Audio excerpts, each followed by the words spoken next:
화요일 아침 글로벌 탑 뉴스의 김희욱입니다. 사실 우리가 뉴스를 보는 것도 다 투자 관점에서 우리의 어떤 주머니 속에 어떤 도움이 될까 이런 관점에서 보는데 일단 결론적으로 얘기하면 오늘 삼성그룹주, 그다음에 남북 경협주 오늘 좀 한번 빵긋 웃겠죠. 거기다가 바이오까지 오늘 여기 호재가 예상되고 있습니다. 시장이 이렇게 좀 시끄러울 때에도 우리가 그 노이즈가 아닌 멜로디에 집중할 필요가 있다고 앞에 이제 월가 인터뷰에서 나왔었는데요. 해외 외신들도 삼성 바이오로직스 상장 유지 결정에 대해서 주목하고 있습니다. 로이터 보실까요? 어저께 이제 마감 후에 얘기가 나왔는데 삼성 바이오로직스는 결국 상장 유지로 결정이 됐고요. 이제 그러다 보니까 삼성의 어떤 이제 이 그룹에서 밀고 있는 AI하고 5G도 또 다시 힘을 받을 것이다. 이제 이런 쪽으로 넓게 희망과 기대감이 퍼져가고 있다. 이런 소식이 로이터에 나왔습니다. 다음 내용 보겠습니다.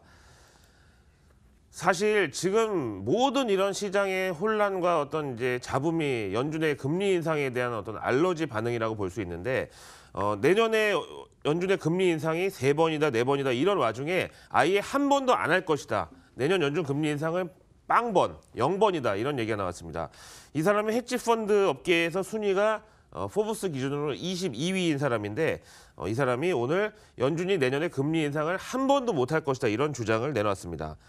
그래서 그야말로 내년 금리 인상은 없다 이건데요. 지금 시중의 계산은 보통 연준의 그 경기 전망이 나오는 3, 6, 9, 12월에 금리 인상을 해왔으니까 내년 상반기에는 3월과 6월이다 이랬었잖아요. 근데 3월이고 6월이고 2월이고 4월이고 어쨌든 없을 것이다 이렇게 얘기했고요. 연준의 금리 인상은 모멘텀을 놓쳤다고 이제 주장했는데 그 얘기가 뭐냐면은요. 그 연준이나 이제 우리나라도 한국은행이 있지만 중앙은행이 기준금리를 인상하려면 시중의 경기가 너무 좋고 돈이 많이 풀려가지고 돈이 많이 돌아다니니까 그렇게 많이 돌아다니는 돈의 값어치가 떨어지기 전에 중앙은행이 어떤 돈의 가치를 올려준다는 차원에서 금리를 올린다는 건데 지금 같은 상황에서는 이미 미국의 경기가 피크를 찍고 내려오고 있는 시점에서 금리를 인상한다는 거는 좀 모멘텀을 놓쳤다는 거고 골드만삭스에서도 내년 3월 그러니까 내년 2019년 첫 금리 인상 시점으로 꼽히고 있는 3월 금리 인상 가능성도 지금 절반이 안 된다. 이런 식으로 월가에서 이제 연준 금리 인상 저지로 몰아가는 게 나오고 있다는 거죠. 다음 내용 보겠습니다. 전 세계 정상 중에서 비주얼 1위, 그다음에 로맨티스트 순위 1위, 바로 프랑스의 마크롱 대통령인데요. 마크롱이 이제 요즘에 이제 노란 조끼 운동이 뭐 한참 이제 불고 있는데 저는 솔직히 노란 조끼라고 하기보다는 형광 조끼라고 하는데 우리가 이제 건설 현장이나 아니면 이제 길에서 청소하시는 분들 다 요거 입고 있잖아요. 이제 요거를 이제 노란 조끼 운동이라고 했는데 이런 그야말로 블루 컬러 그러면서도 그 와중에서도 또 3D 노동자들이 지금 이제 폭동을 일으킨 거잖아요. 시위자들에게 뭐 한 발 물러서서 사과를 하고 이 운송 노조의 임금 인상하고 세제 혜택을 약속했다.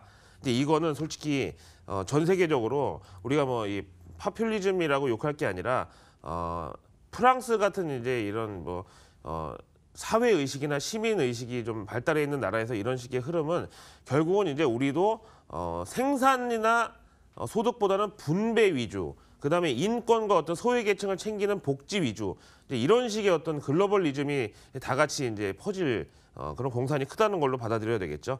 다음 내용 보겠습니다. 사실은 이거 국내 이제 관련주들도 있기 때문에 보는 건데 퀄컴 IR에서 오늘 자랑스럽게 발표한 내용입니다. 애플이 자신들의 이제 특허권을 침해한 거에 대해서 중국 법원에다가 소를 제기했는데 미국이나 유럽도 아닌 중국 법원에서 일리가 있다. 퀄컴의 이 법리적인 어떤 이제 이 주장이 옳다. 그래서 애플 제품을 판매 중단한다고 했고요. 모델은 아이폰 6하고 6S, 7 플러스 X 등에서 7개의 모델인데 최신 모델은 물론 빠져있긴 합니다만 이런 모델들이 이제 중국에서 판매를 할 수 없다고 일단 1차적 판결을 내렸고 애플 측에서는 퀄컴의 특허를 이제 침해한 부분에 대해서 아이폰 갖고 계신 분들은 알겠지만 이 소프트웨어 업데이트 이거 있잖아요. 업데이트를 하면서 요거를 특허권을 빼버리는 그런 식의 전략을 또 준비하고 있다고 하네요. 어쨌든 그럼에도 불구하고 중국은 지금 애플의 생산 라인은 중국에 있기 때문에 뭐 이렇게 번중만 이제 장단만 맞추는 거죠. 자, 그다음에 이것도 이제 어제 우리 장 마감 후에 시장을 달궜던 내용인데 우리나라의 럭셔리 리조트 브랜드 아난티 있잖아요. 상장사인데 아난티가 주총 안건에다가 짐 로저스를 사회이사로 올리는 안건을 내가지고 어제 화제가 됐는데, 근데 이 짐 로저스가 글로벌 경기에 대해서는 굉장한 비관론을 이제 표시를 했어요. 그럼에도 불구하고 이제 투자 기회는 한반도, 특히 남북 경협과 북한에 투자를 가야 된다. 심지어 한국으로 이사 가고 싶다. 이런 얘기까지 했다네요. 자, 이 내용 보셨고요. 자, 오늘 이제 앞에 말씀드린 대로 삼성그룹주, 남북 경협주, 그다음에 바이오는 오랜만에 좀 반짝하는 하루가 될 것 같습니다. 글로벌 탑뉴스 보셨습니다. 네, 저희는 내일도 여러분께 꼭 필요한 정보 들고 돌아오도록 하겠습니다. 예, 시청해주신 여러분 고맙습니다.